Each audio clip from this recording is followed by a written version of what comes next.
Olá, muito boa tarde, bom dia ou boa noite, seja lá o horário que você estiver vindo, então, esse nosso Evangelho no Lar, Evangelho na Casa Espírita, do nosso Centro Espírita, Allan Kardec, de Caxias do Sul, Rio Grande do Sul.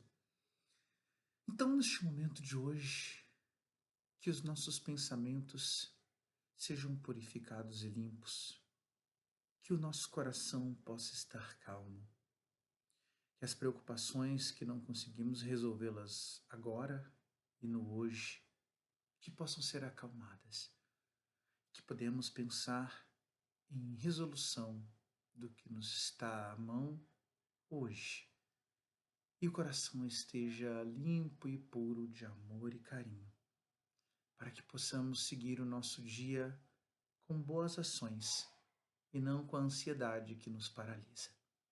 E que assim seja. Então hoje estamos aqui com o capítulo número 17, capítulo 17 do Evangelho segundo o Espiritismo. Então aqui nesse Evangelho, nesta parte do Evangelho, tem a parábola do semeador. E lembrando que sempre que estivermos com alguma dúvida, podemos abrir que sempre vai cair uma questão. Eu estava pensando ontem nessa questão do semeador e hoje me cai justamente isso, né? Não há coincidências. Então a parábola do semeador, ela diz o seguinte: naquele mesmo dia, tendo saído de casa Jesus, sentou-se à borda do mar. Em torno dele logo reuniu-se grande multidão de gente, pelo que entrou numa barca, onde sentou-se, permanecendo na margem todo o povo. Disse então muitas coisas por parábolas, falando-lhes assim: aquele que semeia saiu a semear, e, semeando, uma parte da semente caiu logo no caminho, e os pássaros do céu vieram e a comeram. Outra parte caiu em lugares pedregosos, onde não havia muita terra. As sementes logo brotaram, porque carecia de profundidade, a terra ali onde havia caído. Mas levantando-se o sol, as queimou e, como não tinham raízes, secaram. Outra parte caiu entre espinheiros e estes, crescendo, as abafaram. Outra finalmente caiu em terra boa e produziu frutos, dando algumas sementes, 100 por um. Outras 60 e outras 30. Ouça quem tem ouvidos de ouvir. E aí vem o comentário do Kardec aqui. A parábola do semeador exprime perfeitamente os matizes existentes na maneira de serem utilizados os ensinos do Evangelho, quais não passa ele de letra morta. Ah, não, desculpa. Quantas pessoas há, com efeito, para as quais passa ele como letra morta, como a semente caída sobre pedregulhos sem nenhum fruto dá. Ou seja, muitas pessoas que têm o evangelho às mãos, que têm toda a questão de aprender para o bem, para a ética, e não semeiam, não multiplicam, nem mesmo agem no bem que já conhecem. Menos justa aplicação encontra ela nas diferentes categorias espíritas. Não se acham simbolizadas nelas os que apenas atentam nos fenômenos materiais e nenhuma consequência tiram deles, porque neles mais não veem do que fatos curiosos. Ou, por exemplo, de pessoas que conhecem uma doutrina libertadora, filosófica e de ação, como o Espiritismo, por exemplo, mas só ficam pensando nos efeitos, aquelas pessoas que vão para o centro só para tomar um passe, aquelas pessoas que vão pedir oração para si, aquelas pessoas que até recebem, por exemplo, curas por uma enfermidade física, ou espiritual, ou psicológica e nunca mais voltam para estudar, para querer entender melhor isso. Só vão buscar o remédio e não querem nem entender como o remédio funciona para que não precisem mais do remédio. Os que apenas se preocupam com o lado brilhante das comunicações dos espíritos, pelas quais só interessam quando eles satisfazem a imaginação, e que depois de as terem ouvido, se conservam tão frios e indiferentes quanto eram. Justamente o que eu acabo de falar, né? E seja em qualquer religião ou filosofia, as pessoas têm o conhecimento, encontram o que foram procurar, mas só ficam pelo fenômeno, só pelo extraordinário, ou que parece incrível, e depois não dão a mínima até precisarem de novo, para procurarem de novo. E assim é como o doente que sempre procura a farmácia e o hospital para tentar curar sua doença, mas nunca vai procurar um especialista para entender o que o torna doente. O que te torna doente?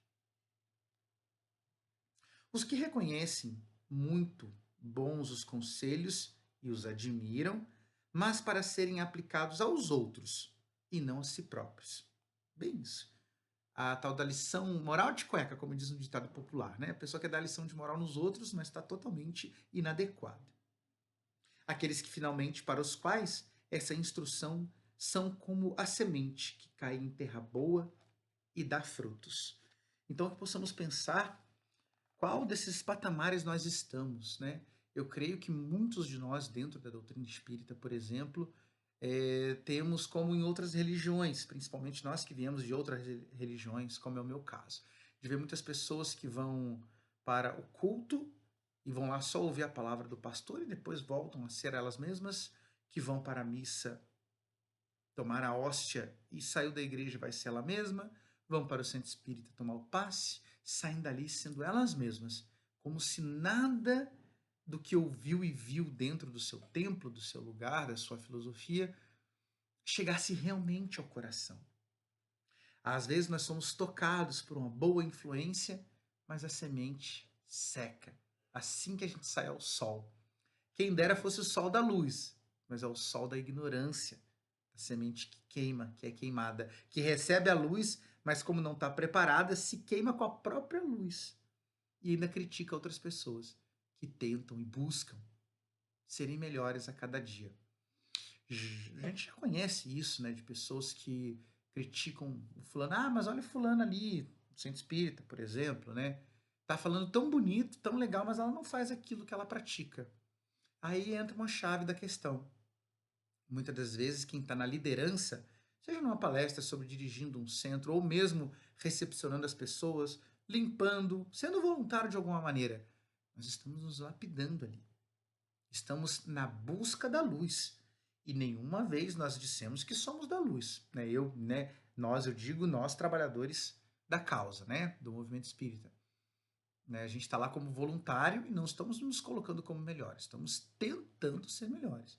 E claro que quando nos observarem ainda não sendo plenos, né, a nossa ação plena com o nosso discurso, é porque estamos tentando. Então, ao invés de a gente gastar energia para criticar o outro, isso aí é uma fuga de si mesmo. Porque às vezes a gente não consegue fazer ainda, e ok, uma hora a gente pode conseguir, mas ao invés de gastar energia para criticar o outro que está tentando, podemos gastar essa energia tentando cada dia. E as metas grandiosas e ambiciosas, né? Como muitos relatam, no final do ano vai virar o ano, e cria um monte de metas para o ano. Agora, a partir de agora, não vou fazer mais nada sobre tal coisa, ou vou conquistar tal coisa.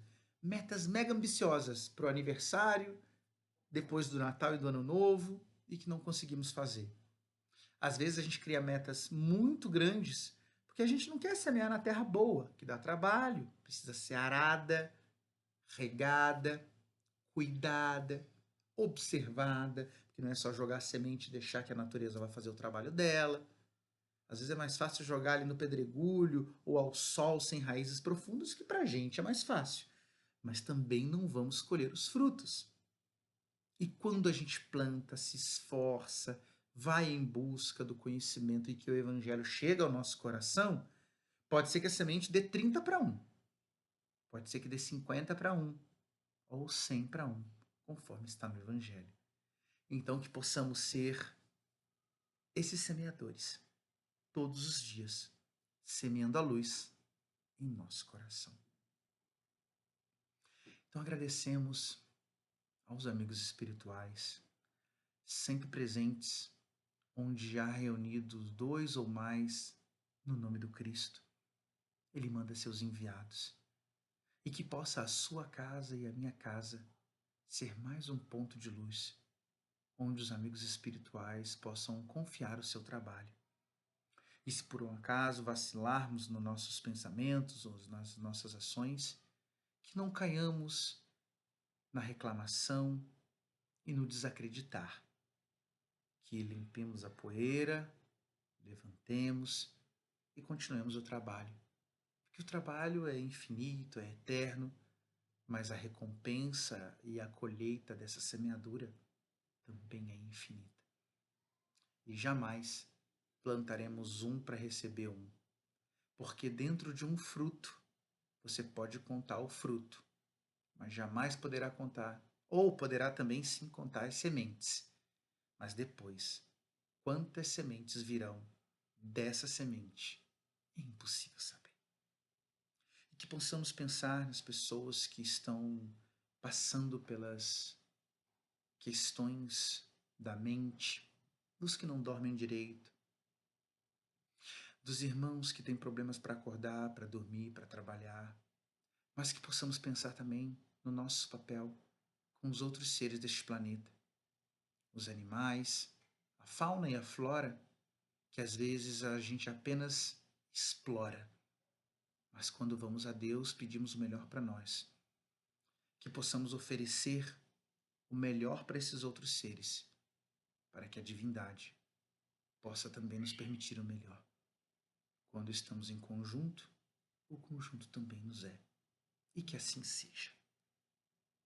O nosso muito obrigado. Lembrando que o Evangelho é para ser bem objetivo, reflexivo. Se você quiser, pode colocar a sua água para ser fluidificada pelos bons pensamentos de quem aqui se encontra presente.